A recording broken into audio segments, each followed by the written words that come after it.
Olá pessoal, aqui é Elizabeth Gravina para mais uma leitura do livro Morte no Nilo de Agatha Christie. Estamos chegando ao final. Hoje os capítulos são 29 e 30.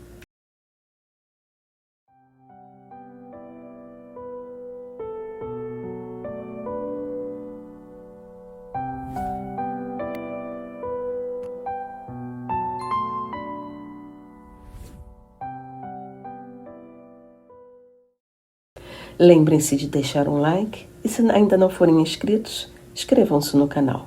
Muito obrigada. Nós dois começamos esta investigação, disse Poirot para Race, com uma ideia pré-concebida, ou melhor, que o crime fora cometido num impulso de momento, sem um planejamento preliminar. Uma pessoa desejava a morte de Lynette Doyle e aproveitou a oportunidade para executá-la no exato momento em que o crime seria fatalmente atribuído a Jacqueline de Belfort. Logicamente, esta pessoa teria ouvido a conversa de Jacqueline com Simon Doyle e apanhado a pistola depois que o salão ficou vazio. Ora, se esta ideia preconcebida estava errada, o caso muda totalmente de figura. O crime não foi cometido num repente, mas muito pelo contrário, foi cuidadosamente planejado e cronometrado, com todos os detalhes meticulosamente previstos, chegando-se ao cúmulo de colocar um entorpecente na garrafa de vinho de Hercule Poirot. É verdade, foi drogado para que não houvesse possibilidade de participar dos acontecimentos daquela noite. Esta possibilidade me ocorreu imediatamente. Pensem bem, eu bebo vinho, meus companheiros de mesa bebem água mineral e uísque, respectivamente. Nada mais simples do que colocar uma dose de narcótico na minha garrafa de vinho. Mas eu achei que estava sendo imaginativo demais e afastei este pensamento. Atribuí meu cansaço ao calor, ao passeio e concluí que afinal não era tão extraordinário que meu sono fosse pesado naquela noite. Mas isto era porque eu ainda estava preso à ideia preconcebida. Se eu tivesse sido drogado, isto implicaria em premeditação, significaria que antes das 7h30, hora do jantar, a engrenagem do crime já estava em funcionamento. E isto seria absurdo, segundo minha própria teoria. A ideia preconcebida levou o primeiro golpe quando a pistola foi retirada do Nilo, pois se nossa teoria estivesse certa, a pistola nunca seria jogada fora. Em seguida, Poirot voltou-se para o Dr. Bessner. O senhor examinou o corpo de Lynette Doyle. Lembrar-se-á de que o ferimento mostrava sinais de queimadura, o que demonstrava que o tiro tinha sido dado com um revólver encostado na cabeça da vítima. Bessner meneou a cabeça. É exato. Mas quando a pistola foi encontrada, estava envolta numa estola de veludo, demonstrando claramente que o tiro tinha sido dado desta forma, talvez para abafar o som da detonação. Ora, se o tiro tinha sido dado desta forma, não haveria marcas de queimadura na cabeça de Lynette Doyle. Portanto, o tiro dado de dentro da estola não foi o mesmo que matou a senhora Doyle. Seria o outro tiro? Aquele que Jacqueline de Belfort disparou em Simon Doyle? Também não, segundo as duas testemunhas presentes. Portanto, um terceiro tiro foi disparado. Um tiro de que ninguém tomou conhecimento. Outro detalhe, daquela pistola só foram disparados 2 tiros. Portanto, nos vimos diante de um caso bastante curioso. Outro particular estranho foi o fato de eu encontrar, no camarote de Lynette Doyle, 2 vidros de esmalte de unha. Todos sabemos que as mulheres mudam a cor das unhas, mas Lynette Doyle, quando no navio, só usou um tipo de esmalte, cardeal, uma cor vermelha escura. No outro vidro, rosa, um tom de rosa pálido quase vazio. Havia umas gotas de um líquido vermelho vivo. Fiquei curioso e destampei o vidro e cheirei o conteúdo. Em vez do aroma costumeiro, um forte cheiro de vinagre. Portanto, o conteúdo do vidro não era esmalte, mas sim uma tinta vermelha. Não há razão para que a senhora Doyle não tivesse um vidro de tinta vermelha, mas seria muito mais lógico encontrar esta tinta num tinteiro e não num vidro de esmalte. Não devemos esquecer do lenço ligeiramente sujo que foi encontrado envolvendo a pistola. Tinta vermelha, quando lavada, sai com facilidade, mas sempre deixa uma marca rosa. Com esses dados eu deveria ter chegado a uma conclusão, mas um acontecimento veio atrapalhar meu raciocínio. Louise Bourget foi assassinada, obviamente por estar fazendo chantagem. Nas mãos da morta, encontramos um pedaço de uma nota de 1.000 francos. Foi então que me lembrei da frase que ela usara ainda naquela manhã. Ouçam com atenção, pois aí está a chave do problema. Quando lhe perguntei se tinha visto algo de estranho durante a noite, ela me deu a seguinte resposta. Naturalmente, se eu não tivesse conseguido dormir, se tivesse ido para cima, então talvez tivesse visto o assassino, este monstro entrando ou saindo do camarote de Madame. Pois bem, o que ela quis dizer com isso? Bessner, coçando o nariz, respondeu prontamente. Quis dizer que realmente subiu durante a noite. Não, o senhor não entendeu. Por que ela diria isto para nós? Para dar uma pista? E por que nos daria uma pista? Se ela sabia quem era o assassino, só tinha 2 caminhos a seguir: dizer a verdade ou ficar quieta e pedir dinheiro ao culpado para continuar calada. Ela não fez uma coisa nem outra. Não respondeu. Não vi coisa alguma. Estava dormindo. Nem disse, sim, eu vi fulano ou Beltrano. Por que então recorreu a este estratagema? Só tem uma explicação. Ela estava dando uma deixa para o assassino que estava presente conosco no camarote. Além do Coronel Race e eu, só 2 pessoas estavam presentes, Simon Doyle e o Dr. Bessner. O doutor levantou indignado. Ah, o quê? Está me acusando novamente? É ridículo. Fique quieto. Estou descrevendo minhas impressões naquela hora. Não sejamos tão pessoais. Ele sabe que não foi o senhor, disse Cornélia em tom apaziguador. Portanto, a culpa oscilava entre o Dr. Bessner e Simon Doyle. Mas que razão teria Bessner para matar Lynette Doyle? Nenhuma. Seria Simon então? Impossível. Várias testemunhas jurariam que Doyle não saíra do salão naquela noite até a hora da discussão. Depois foi ferido e seria fisicamente impossível ter cometido um crime. Eu tinha os testemunhos de Mademoiselle Robson e Jim Fenthorpe e de Jacqueline de Belfort em relação a Simon, e os testemunhos do Dr. Bessner e da senhorita Bowers em relação a Jacqueline. Não poderia haver a menor dúvida. Nesse caso, a culpa recairia sobre o Dr. Bessner. Para melhor fundamentar esta culpa, havia o fato de Louise Bourget ter sido assassinada com uma faca cirúrgica particular que tinha sido notado pelo próprio médico. Aí me ocorreu outra ideia. Louise Bourget não poderia fazer insinuações ao Dr. Bessner, uma vez que ela teria muitas oportunidades de falar com o médico a sós. Ela precisava falar com uma pessoa, uma só, Simon Doyle. Simon Doyle estava ferido, assistido constantemente pelo médico. Foi para ele que ela arriscou aquelas frases ambíguas, caso não tivesse outra chance de falar com ele. Lembro-me bem de como ela se virou para ele suplicante e que ele disse: Não se incomode, minha filha. Nós sabemos que você não viu coisa alguma. Eu tomarei conta de você. Ninguém está lhe acusando. Era o que ela queria ouvir e ouviu. Bessner deu um grunhido. Ah, quanta bobagem! O senhor acha que um homem com um osso fraturado poderia sair do camarote esfaqueando as pessoas? É absolutamente impossível para Simon Doyle sair da cama. Eu sei. Acho que tem toda a razão. Seria impossível, mas também foi a verdade. Só poderia haver uma explicação lógica para as palavras de Louise Bourget. Voltei, portanto, para o início do crime, encarando-o sob este novo aspecto. Seria possível que, antes de brigar, Simon Doyle tivesse saído do salão e os outros não percebessem ou tivessem esquecido? Não. Seria possível abandonarmos os testemunhos do Dr. Bessner e da senhorita Bowers? Não. Então lembrei-me dos 5 minutos que Simon Doyle ficou sozinho no salão e que o testemunho do Dr. Bessner só abrangia o caso depois deste pequeno intervalo. Daqueles 5 minutos, só tínhamos o testemunho do que foi visto e, embora parecesse correto, não era. O que foi realmente visto, deixando de lado qualquer conjectura. Mademoiselle Robinson tinha visto Mademoiselle de Belfort dar um tiro, tinha visto Simon Doyle cair sobre a cadeira, agarrar um lenço que gradualmente se tornou ensopado de sangue. E o Sr. Jim Fenthorpe? Tinham ouvido um tiro, encontrado o Sr. Doyle com um lenço sujo de sangue, preso na perna. O que aconteceu em seguida?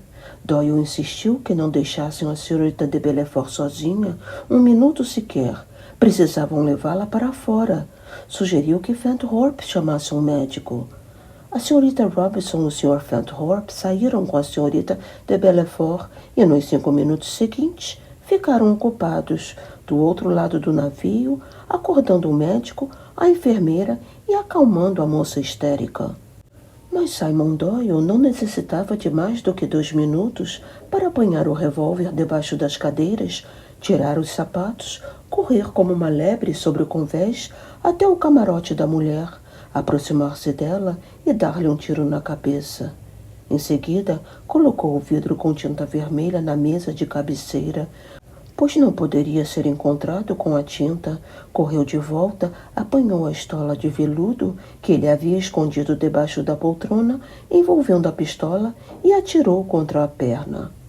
Caiu na cadeira, desta vez sentindo realmente uma dor violenta próximo da janela. Abriu a portinhola e atirou a arma, enrolada no lenço dentro da estola, no Nilo. Impossível, disse Brace. Não, meu amigo. Não é impossível. Lembre-se do testemunho de Tina Allerton. Ele ouviu um espouco, seguido de um barulho na água, passos de homem correndo, passando pela sua porta. Era Simon Doyle de meias correndo pelo tombadilho. Eu ainda acho impossível. Nenhum homem conseguiria esta acrobacia mental e física em tão pouco tempo, principalmente um homem como Doyle, que não me parece tão inteligente, apesar de ser ágil e rápido fisicamente. Concordo, disse Brace, mas ele seria incapaz de bolar esta história. Mas não foi ele o autor intelectual, mon ami. Aí é que nos enganamos. Parecia um crime cometido num impulso, mas não foi. Como já disse, foi inteligentemente planejado e executado. Não seria por acaso que Simon teria um vidro de tinta vermelha no bolso. Também não seria por acaso que ele teria um lenço de má qualidade em seu poder. Também não foi por acaso que Jacqueline de Belfort chutou a pistola para baixo das cadeiras, onde deveria ficar esquecida por uns momentos. Jacqueline? Claro, a segunda metade do crime. Qual o álibi de Simon? O tiro de Jacqueline. Qual o álibi de Jacqueline? A insistência de Simon para que a enfermeira ficasse com ela a noite inteira. Em conjunto, os dois possuem todas as qualidades necessárias. A mente de Jacqueline fria, imaginativa, calculista. E Simon, um homem ágil capaz de executar uma ação com o mínimo de tempo e risco. Veja meu ponto de vista e terá a resposta para todas as perguntas. Simon Doyle e Jacqueline de Belfort eram amantes. Imagine que eles ainda sejam e entenderá. Simon fica viúvo, herda o dinheiro e acaba se casando com a antiga namorada. Tudo muito bem planejado. A perseguição da Sra. Doyle por Jacqueline fazia parte do plano. Simon fingia estar furioso, mas houve momentos em que parecia hesitar. Um dia ele se queixou com amargura das mulheres possessivas, pensando certamente na sua pobre esposa e não em Jacqueline. Em seguida, pensemos no seu comportamento em público. Um inglês comum, classe média, como Simon, sente-se acanhado em demonstrar afeto em público. Simon não é um bom ator. Exagerava seus protestos de amor e afeição. Quando conversei com a senhorita de Belfort e ela disse que alguém estava escutando nossa conversa, eu não vi ninguém, simplesmente porque não havia ninguém. Era simplesmente um detalhe na engrenagem que seria empregado mais tarde. Uma noite aqui no navio, ouvi uma conversa de Doyle com Lynette. Ele dizia, precisamos seguir em frente. Era realmente Doyle, mas falava com Jacqueline e não com sua esposa. O último ato foi muito bem planejado. Um narcótico para mim, caso eu resolvesse me intrometer na história. A escolha da senhorita Robinson como testemunha, a falsa briga, os remorsos histéricos e exagerados da senhorita de Belfort. Ela fez barulho para evitar que ouvissem o tiro. En vérité, foi um plano muito inteligente. Jacqueline disse que feriu Doyle. A senhorita Robinson e o Sr. Fenthorpe concordaram. E quando examinaram a perna de Doyle, ele realmente tinha levado um tiro. Um álibi perfeito. Perigoso, é claro, mas necessário, pois teria que imobilizar Simon por uns tempos. Aí o plano começou a falhar. Louise Bourget estava acordada, subiu a escada e viu Simon Doyle correr para o camarote da mulher, na ida e na volta. Fácil para ela concluir no dia seguinte o que tinha acontecido. Pede dinheiro para ficar calada, assinando a sua sentença de morte. Mas o Sr. Doyle não poderia tê-la matado, interveio Cornélia. Não, Jacqueline é quem cometeu esse crime. Assim que pôde, Simon mandou chamar Jacqueline. Pede para falar com ela a sós e conta o perigo que estão passando. Precisavam agir rapidamente. Eles sabiam onde estavam os bisturis do doutor. Depois do crime, o bisturi foi lavado e devolvido, e Jacqueline, um pouco ofegante e atrasada, dirigiu-se para o almoço. Outra falha, quando a senhora Otterborn viu Jacqueline entrando na cabine de Louise. Ela então correu para contar a Simon que Jacqueline era a assassina. Lembram-se de como ele gritou com a pobre mulher? Na hora pensamos que tivesse sido de nervoso. Hoje sabemos que ele estava tentando comunicar o perigo à sua cúmplice. Ela ouviu e agiu. Lembrou-se do revólver de Pennington, correu para buscá-lo, colocou-se atrás da porta e no momento preciso disparou. Certa feita, ela se vangloriou de ter ótima pontaria. Infelizmente, era verdade. Comentei que depois do crime, o assassino só poderia ter tomado 3 rumos. Para a polpa, neste caso as suspeitas apontariam para Tim. Para a proa, o que não parecia provável, ou para um dos camarotes. O camarote de Jacqueline ficava quase ao lado de Bessner. Ela tirou a arma fora, correu para o camarote e jogou-se na cama. Correu um grande risco, mas esta seria sua única oportunidade. Fez-se uma pausa. O que aconteceu com o primeiro tiro disparado por Jacqueline contra Doyle? Foi para baixo da mesa. Se verificar, encontrará um buraco de bala. Acho que Doyle teve tempo de retirá-la com um canivete e jogá-la pela janela. Como ele tinha outras balas, a pistola só acusaria a falta de 2 tiros. Eles pensaram em tudo, suspirou Cornélia. É horrível. Poirot calou-se, mas não por modéstia. No fundo pensava. Realmente pensaram em tudo, menos em Hercule Poirot. Agora, doutor, disse o detetive belga, vamos conversar com seu paciente. Capítulo 30. Muito mais tarde, nesta mesma noite, Poirot resolveu fazer uma visita. Entre. Jacqueline de Belfort estava sentada numa cadeira. Num canto, perto da parede, a arrumadeira montava a guarda. Ela pode sair? Poirot fez um sinal para que a arrumadeira se retirasse. Puxou uma cadeira e sentou-se perto de Jacqueline. Ele não parecia contente. Ao fim de um certo tempo, ela resolveu falar. Bem, está acabado. O senhor foi muito esperto, Sr. Poirot. Poirot suspirou e estendeu os braços num gesto de desalento. Mesmo assim, disse Jacqueline, não vejo como o senhor chegou a esta conclusão. O senhor estava certo, mas se nós negássemos... O que ocorreu não poderia ter sido de outra forma, mademoiselle. Para uma mente lógica e matemática como a sua, mas eu não acredito que convencesse um júri. De qualquer maneira, não adianta mais, depois que o senhor jogou a isca para Simon e ele engoliu como uma sardinha. Ele perdeu a cabeça, coitado, e confessou tudo. Além do mais, é mau perdedor. E a senhorita é uma boa perdedora? Ela riu de repente. Um riso curto, estranho e desafiador. Sim, eu sou realmente uma boa perdedora, respondeu ela, olhando para Poirot. Não se preocupe tanto comigo, Sr. Poirot. Eu sei que o senhor está preocupado. Estou, sim. Mas não lhe ocorreria deixar-me em liberdade, não é? Não, concordou Poirot. Ela sentiu com a cabeça. De nada adiantaria sermos sentimentais. Eu seria capaz de fazer tudo outra vez. Não sou mais uma pessoa em quem se possa confiar. Eu sei disso. Jaqueline falava como se estivesse pensando em voz alta. É tão fácil matar e depois a gente passa a acreditar que não tem importância, que o que importa é você. Isto aqui é perigoso. Ela calou-se e sorriu. Lembra-se em Assuã, quando o senhor tentou a última cartada comigo? Quando me preveniu para não abrir meu coração à maldade? Já sabia o que estava planejando? Ele sacudiu a cabeça. Só sabia que naquele momento estava dizendo a verdade. Realmente, naquela hora, eu ainda poderia ter voltado atrás. Poderia ter dito a Simon que não deveríamos prosseguir nesta loucura. Mas aí, talvez... Quer ouvir toda a história desde o começo? Se quiser contar, mademoiselle.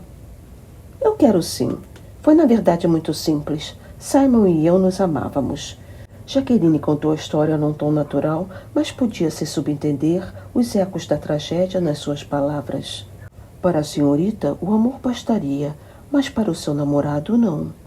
Mais ou menos assim. Mas vejo que o senhor não entende bem Simon.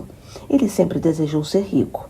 Gosta de tudo que o dinheiro pode comprar. Cavalos, iates, esportes, coisas agradáveis, é verdade, mas não essenciais. Ele nunca teve isso e é uma pessoa muito primária. Quer uma coisa como uma criança, sem medir as consequências. Mesmo assim, ele não chegou ao ponto de querer casar com uma velha milionária ou ser um gigolô. Não é desse tipo de homem. Quando nos conhecemos, nos apaixonamos. Só não sabíamos quando poderíamos nos casar. Ele tinha um emprego razoável, mas acabou perdendo, talvez por sua própria culpa. Acho que tentou uma esperteza com o dinheiro da firma e acabou sendo descoberto. Não creio que fosse por sua desonestidade, e sim por pensar que todo mundo na sua situação faria o mesmo. Um brilho refugiu dos olhos do ouvinte, mas este preferiu ficar calado. Nesta altura pensei em Lynette e na casa que tinha comprado e corri para falar com ela. Eu realmente gostava de Lynette, era minha melhor amiga e nunca pensei que alguma coisa se interporia entre nós. Meu único pensamento era, que sorte Lynette ser tão rica, ela poderia nos ajudar a empregar Simon. Foi quando o senhor nos viu no restaurante Chez Ma Tante. Nós estávamos comemorando por antecipação. Vou lhe contar toda a verdade, Monsieur Poirot, prosseguiu Jaqueline. Mesmo que Lynette tenha morrido, a verdade é uma só. Por isso não tenho remorsos. Ela resolveu conquistar Simon. É a verdade. Ela não teve um momento de vacilação sequer. Eu era sua amiga, mas ela não ligou para isso. Partiu para Simon a fim de conquistá-lo. Simon, por seu lado, não queria nada com ela. Falei com o senhor sobre o charme de Lynette, mas não disse a verdade. Ele não gostava dela, achava-a bonita, mas possessiva e dominadora, e ele odeia as mulheres mandonas. Ele gostou foi do dinheiro dela. Percebi logo e acabei sugerindo que ele acabasse comigo e casasse com ela. Ele respondeu que queria ter dinheiro, mas não queria ficar amarrado a uma mulher possessiva. Vou ser como um príncipe consorte. Ele ainda disse que não queria outra mulher a não ser eu.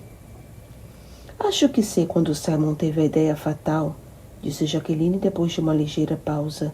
Um dia ele me disse que se tivesse sorte, casaria com ela e ficaria viúvo dentro de 1 ano. Um estranho brilho veio aos seus olhos. Foi aí que ele pensou realmente na morte dela. De vez em quando dizia que seria tão conveniente que ela morresse, etc. Eu protestava e ele ficava quieto. Um belo dia surpreendi-o lendo sobre arsênico. Chamei-o a atenção e ele me respondeu que quem não arrisca não petisca. Mais tarde percebi que ele estava decidido. Fiquei apavorada, simplesmente apavorada. Percebi que ele nunca conseguiria enganar a polícia. Já disse que Simon é muito primário, não tem a menor sutileza e é totalmente desprovido de imaginação. Certamente daria uma dose de arsênico para Lynette, pensando que o médico iria atestar que ela teria morrido de gastrite. Por isso resolvi entrar na história e protegê-lo. Ela falava com sinceridade, sem afetação. Poirot não duvidou, pois sabia que ela não invejava o dinheiro de Lynette, mas queria o amor de Simon sem pensar na ética ou na moral. Pensei e finalmente planejei o crime. Concluí que um álibi a dois funcionaria muito melhor. Por exemplo, se Simon e eu pudéssemos fazer declarações contraditórias, mas que provassem que não tínhamos culpa, tudo daria certo.